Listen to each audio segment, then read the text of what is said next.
So there's an interesting verse in this week's Torah portion.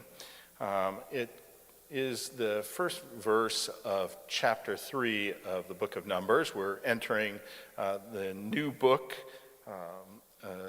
Bamidbar, Numbers. And in chapter 3 it says, "These are the descendants of Moses and Aaron on the day that the Lord spoke to Moses at Mount Sinai. These are the names of the sons of Aaron." Now, the theme of the Torah portion is counting and organizing the Jewish people for their long journey to the land of Israel. There's a census, and each tribe is set in a certain place in the camp. And after a general census by tribe and a reporting of the numbers, the descendants of Aaron are named as priests. The tribe of Levi, is set apart for religious service. And then, of course, some of their duties are enumerated. Now, the medieval commentator, Rashi, points out a very glaring problem in the verse that I mentioned. These are the descendants of Moses and Aaron on the day that the Lord spoke to Moses at Mount Sinai. These are the names of the sons of Aaron.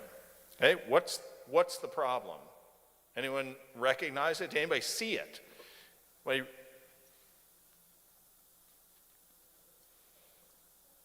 So here's the problem. The first part of the verse says, these are the descendants of Moses and... Did you get it right? Jacob, you got it right. You are a scholar of Torah. Okay? That's my boy who taught. Okay, and I'm going to come back to this because that's the very theme that we're going to look at here. Okay, which is, okay, at the beginning of the verse, it says these are the descendants of Moses and Aaron. And then at the end of the verse, none of Moses' descendants are named. Only Aaron's sons are named. Okay? And Rashi, okay, goes on to make a broader point about teaching and learning Torah. Okay? Here's his comment. But only the sons of Aaron were mentioned. They are called descendants of Moses because he taught them Torah. This shows that whoever teaches another person's child Torah, it's as if he was your own child. Now, Steve, I'm just letting you know, I'm not paying for his college tuition, okay? But hey, that sharing Torah in the broadest sense is not just an intellectual exercise. When we share the deepest principles of our lives, we give birth to something real and important in the world. And thus, teaching is like a metaphor of being a parent. Okay?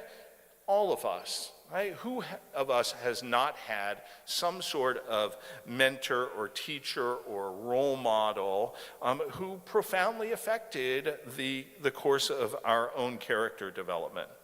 Okay? We teach Torah by the way we live, okay? And as well as, of course, by sharing knowledge. I know in my own life, I wouldn't be the deeply practicing Jew, never mind a rabbi, right, were it not, okay, not just for my parents, but for the teachers of Torah who showed me the possibilities of living a rich and deeply joyful Jewish life. Okay? My rabbis.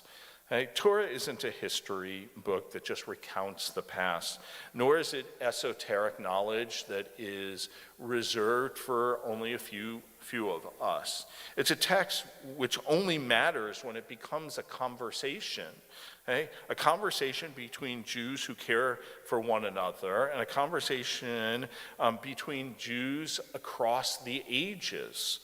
Okay? That greater sense of Torah rooted in the most basic questions of how we live and for what purpose do we live, okay? Of what's so precious and valuable for us to share. Okay? When we bring people into a Torah-rooted conversation, okay, about what the purpose of life is, we change lives. Okay? And by changing lives, we change the world. Okay? That's what Rashi meant, okay, when he says that Aaron's sons were like, right, Moses' sons because Moses had taught them Torah. Okay? It means that Moses, through his example of his covenant life, changes the lives of others.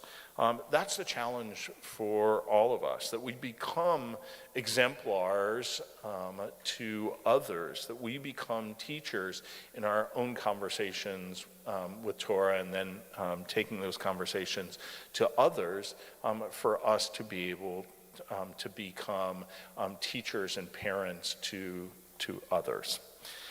We